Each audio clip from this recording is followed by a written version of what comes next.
Imagine surviving without sleep for 15 days straight. Sounds impossible, right? Our story begins in the late 1940s, an era marked by the devastation of World War II and the rise of the Soviet Union. The world was a chessboard, and science was a tool for nations to gain an upper hand. Amidst this, a chilling experiment was conducted, known today as the Russian sleep experiment. The objective was simple, yet audacious.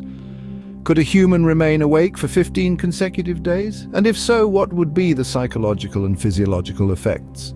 To answer these questions, the experimenters devised a plan. They would use a stimulant gas, believed to ward off sleep, and observe its effects on the human body and mind. The subjects of this experiment were not volunteers, they were prisoners. 5 political prisoners, to be exact, all believed to be enemies of the state. These were men already hardened by the horrors of war, but they were about to face a new kind of terror. A terror not of bullets and bombs, but of sleep deprivation. They were confined to a sealed environment with enough preserved food to last for over a month. Constantly under surveillance, their every move was watched, their every word listened to. The only thing they were not allowed to do was sleep.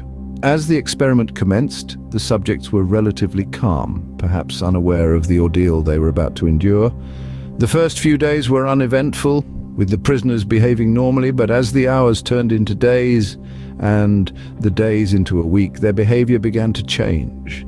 The human mind is not designed to function without sleep, and as the prisoners were about to find out, depriving it of rest has dire consequences.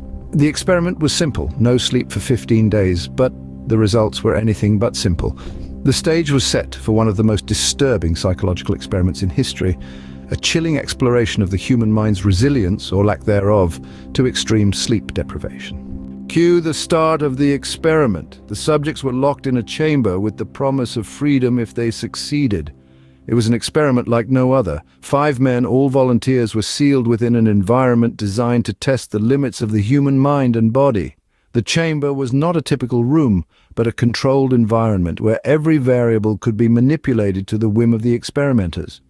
The key component of this experiment was a stimulant gas. This gas, once inhaled, would prevent the subjects from succumbing to the allure of sleep.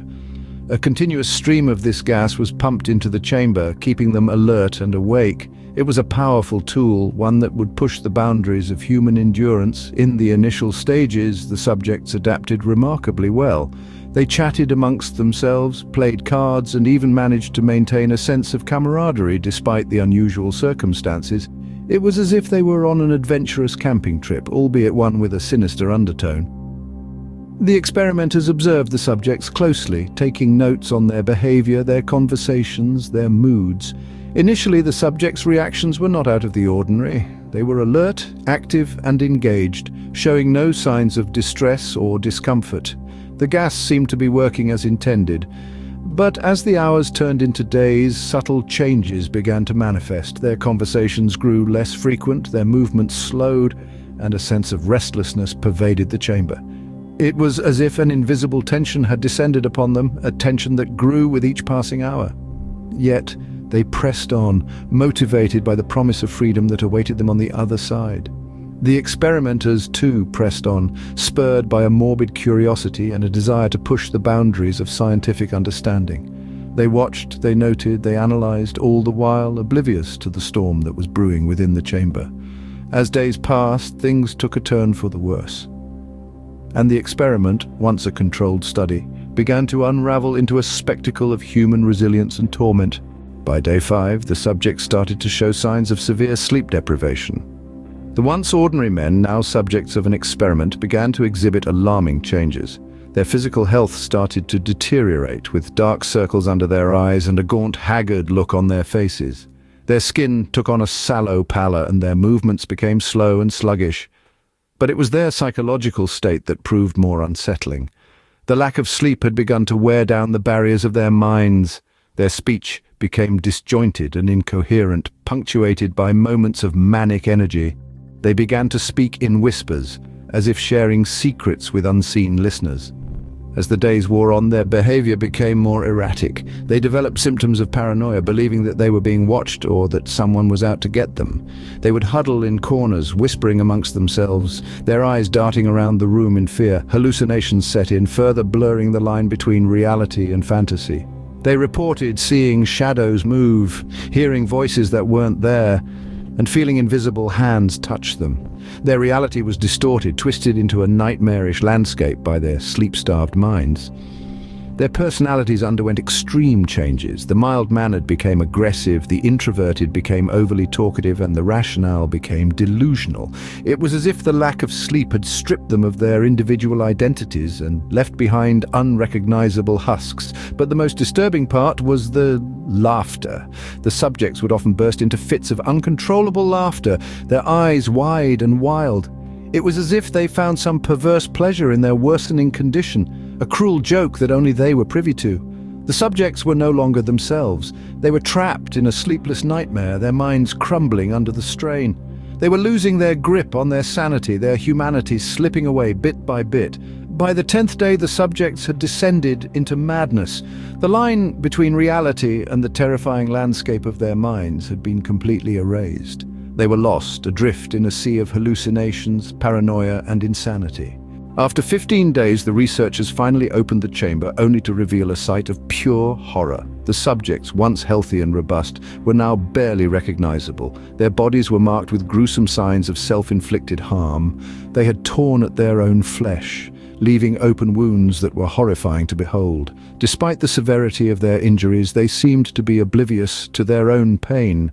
Their eyes, devoid of any glimmer of sanity, stared blankly at the walls of their confinement as if they were completely detached from reality.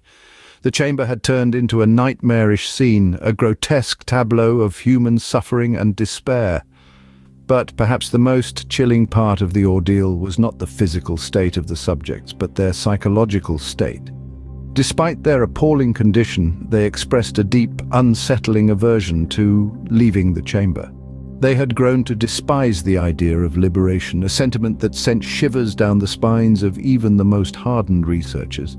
The subjects claimed they no longer wanted to be freed. This shocking revelation was an eerie testament to the extent of their mental deterioration. The experiment had stripped them of their humanity, reducing them to creatures of primal instinct and irrational fear. Their minds, once the epitome of human ingenuity, were now nothing more than a dark abyss of insanity. The researchers, initially excited by the prospect of pushing the boundaries of human endurance, were left in a state of shock and disbelief. They were forced to confront the horrifying reality of their creation, a reality that was far more nightmarish than anything they could have ever imagined. The once promising experiment had turned into a horrifying spectacle of human degradation. The chamber, initially a symbol of scientific advancement, had become a macabre monument to the dark capabilities of the mind. In the end, the experiment was abandoned, leaving behind a chilling tale of human endurance and the dark capabilities of the mind. The Russian sleep experiment is a stark reminder of the extremes of human psychological experiments. The aftermath of this chilling endeavor was as tumultuous as the experiment itself. The surviving subjects, forever scarred, were left grappling with their transformed psyches, a grim testament to the human mind's resilience, or perhaps its fragility. The scientists, too, were forever marked by the horrifying spectacle they'd orchestrated, their pursuit of knowledge having led them down a dark and dangerous path. The ethical implications of the Russian sleep experiment are manifold. It's a stark illustration of the dangers of dehumanizing subjects in the name of scientific progress. The experimenters viewed their subjects not as individuals, but as mere tools to probe the unknown depths of the human mind. The end, they believed, justified their horrific means. This disregard for human dignity and welfare is a sobering reminder of the potential for abuse in psychological experiments. The experiment also raises profound questions about the limits of the human mind. How much can it endure before it shatters irreparably? How deep can we delve into its mysteries without risking our sanity? These are questions with no easy answers, and the Russian sleep experiment serves as a chilling warning against the reckless pursuit of such knowledge. Moreover, the experiment underscores the importance of ethical guidelines in psychological research. Without such safeguards, the quest for knowledge can quickly devolve into a nightmare of exploitation and cruelty. The principles of informed consent, respect for persons, and beneficence must be firmly upheld to prevent such abuses. Yet, Despite its horrifying nature, the Russian sleep experiment offers valuable insights. It forces us to confront the darker aspects of human nature and the lengths to which we're willing to go in the name of progress. It's a stark reminder that scientific curiosity, divorced from ethical considerations, can lead to unimaginable horrors. While the Russian sleep experiment may be a disturbing tale, it serves as a grim reminder of the importance of ethical considerations in psychological experiments.